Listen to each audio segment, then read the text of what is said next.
सबसे पहले उठना चाहिए। बच्चों का, पति का, सबका ध्यान करना चाहिए। और हमारे बच्चों को सनातन के खिलाफ अगर उसके पिता ही भड़का रहे हैं तो कैसे हम अपने बच्चों को संभालें? कहाँ है आप? वो पिता नहीं, वो तो आपकी कथा भी नहीं सुनते हैं। वो हमको लेके शादी के बाद ना कभी मैके आएंगे, ना ससुराल जाएंगे, ना हमारे साथ समाज में जाते हैं, ना अपने माता पिता को पूछते हैं। हम जिंदगी अकेले 11 साल दोनों बच्चे को पालने के लिए मैके में रहे। उसके बाद स्वयं हम जमशेदपुर दोनों बच्चों को डेरा खोज के स्वयं वहाँ आए। क्या करते हैं आपके पति? टाटा स्टील में, टाटा माइनिंग में है, उड़ीसा में। अच्छा, तो उनको कोई मतलब नहीं, ना हमसे मतलब, ना दोनों बच्चों से। और ऐसा नहीं है कि वो पीते हैं या खाते हैं या किसी और नारी से उनका कोई संबंध है। उनका नशा ऐसा है गुरुजी कि आज तक आप कथा में कभी नहीं बोले, क्योंकि आपको हो सके पता नहीं होगा। कौन सा नशा? उनका नशा 24 घंटा मोबाइल का है। 24 घंटा उनका बस चले तो लेट बात भी बिना मोबाइल के नहीं कर सकते हैं, और बिना खैनी खाए नहीं रह सकते हैं। उनको दुनिया से कोई मतलब नहीं। एक नौकरानी के जैसा हम उनके साथ जिंदगी काट रहे हैं गुरुजी। तो भी मेरे पे हाथ तक उठा दिए। बच्चों को डांटेंगे नहीं, पढ़ाएंगे नहीं, और अगर हम डांटेंगे कि बाबू इतना पैसा लग रहा है, पढ़ो, ये सब चीज नहीं खानी चाहिए, गुरुजी का कथा सुनो, नहीं डांटो, नहीं बोलो, उसके कारण बच्चों को बोलने के बजाय वो हमारे पे हाथ उठा दिए। और ऐसी बात है जो हम पूरे लोग के सामने आपसे नहीं बता सकते हैं। आपकी कथा है जो हमको आज तक जिंदा रखी है गुरुजी। हम उतनी दूर से हम अकेले ही आए हैं, स्टेशन पे छोड़ने तक नहीं आए, 1 रुपया तक हमको नहीं दिए। क्या एक पति का यही कर्तव्य है? और हमको दुनिया का ना कोई अच्छे कपड़े चाहिए, ना गहने चाहिए, हमको बस पूजा का सामान, और पूजा और भगवान ही हमारे लिए सब कुछ है। अगल बगल किसी से हमें कोई मतलब नहीं। तो आपके पति आपसे अच्छे से बात नहीं करते? नहीं, उनका कहना है कि हम तुमको दुदकारे, हम तुमको बोले, हम तुमको मारे, लेकिन तुम हमारे पैर पर हो, तुम हमारे अधीन हो। बहुत पुराने ख्याल के हैं।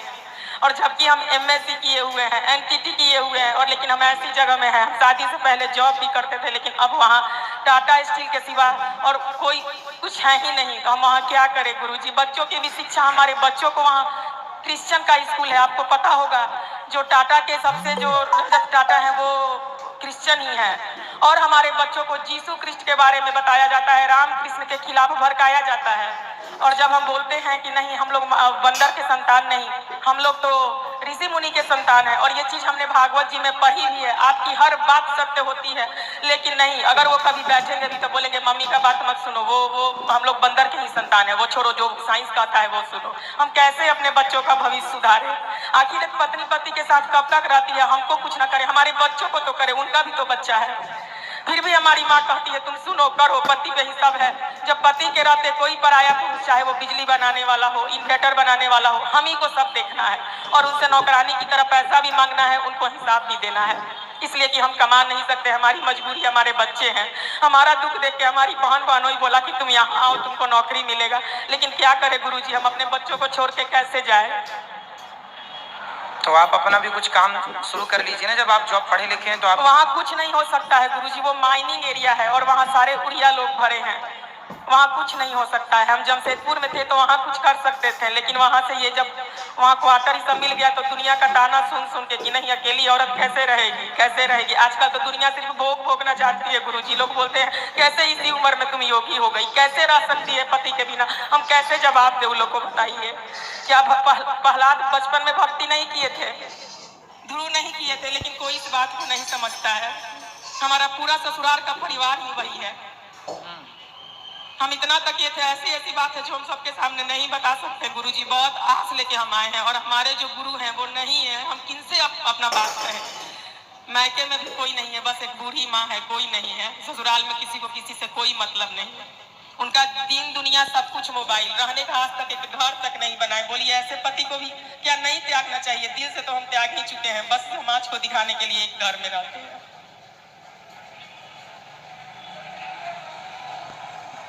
पति को समझाया जाए, यही विकल्प है। नहीं समझते हैं गुरुजी। अगर आप उनसे अच्छा से बात भी कभी करना चाहिएगा ना, तो आपके पास से उठ के चले जाएंगे। कभी भी बैठिएगा बस अपना खैनी बनाने लगेंगे, वहां से उठ के चले जाएंगे, आप ही को गलत साबित कर देंगे। जबकि अगल बगल सारी दुनिया कहती है कि इनकी वाइफ कितनी अच्छी है, ऐसी वाइफ तो बड़े नसीब वालों को मिलती है। और आप तो उस व्यास गद्दी पे बैठे हैं, आप तो देख के ही अनुमान लगा सकते हैं कि हम कैसे हैं। हम आपको क्या बताएं, अपना आदमी को ये नहीं बताना चाहिए। ठीक है, आप तो अपनी जगह बिल्कुल सही हैं। एक अच्छी पत्नी का, एक अच्छी माँ का कर्तव्य आप पूरा कर रही हैं, अब उन्हें एक अच्छे पिता और एक अच्छे पति का कर्तव्य पूरा करना चाहिए। लेकिन हमारे बच्चे का तो भविष्य खराब हो रहा है ना गुरुजी। हम उतना पैसा भी वहाँ दे रहे हैं, अपनी खुशी भी त्याग रहे हैं, लेकिन हमारे बच्चे क्रिश्चियन स्कूल में पढ़ते हैं। इस पे भी हम उनसे बात किए, कहीं रह के पढ़ाते हैं, नहीं, उन्हें कोई मतलब नहीं है। क्रिश्चियन स्कूल में पढ़ते हैं तो वहाँ के जितने बच्चे वहाँ पढ़ने जाते हैं तो क्या सबको वो लोग वही पढ़ाते हैं? हाँ बिल्कुल। यीशु कृष्ण का गाना होता है, हमारे राम कृष्ण का नहीं। हम इस पे बहुत रोए, बहुत बोले इनसे कि हम तो हिंदू लोग जो पढ़ते हैं बच्चे उनके वो लोग ऑब्जेक्शन नहीं लेते क्या? नहीं, तो स्कूल से हटा देंगे, हम लोग की मजबूरी है। माइनिंग एरिया है ना, माल निकलता है, 1500 क्वार्टर है, कहाँ जाएंगे फिर? कोई सुविधा नहीं है वहाँ, रोजी रोटी है तो रहना ही पड़ेगा। बड़ी ये करके हम आपसे मिलने के लिए उतना दूर से हम आए हैं। तो बच्चों को फिर आप अच्छी जगह पढ़ाइए जहाँ उनको अच्छे संस्कार आप दे पाए। बच्चों के साथ तो खिलवाड़ नहीं कर सकते ना, सही है। तो ये तो कहीं भी जाएंगे तो लोग पूछते हैं पति कहाँ है आपके। यहाँ तक कि वहाँ के समाज में लोग ये कहना शुरू कर दिए हैं हमारे बच्चों से कि इसके मम्मी पापा कभी एक साथ नहीं आते हैं।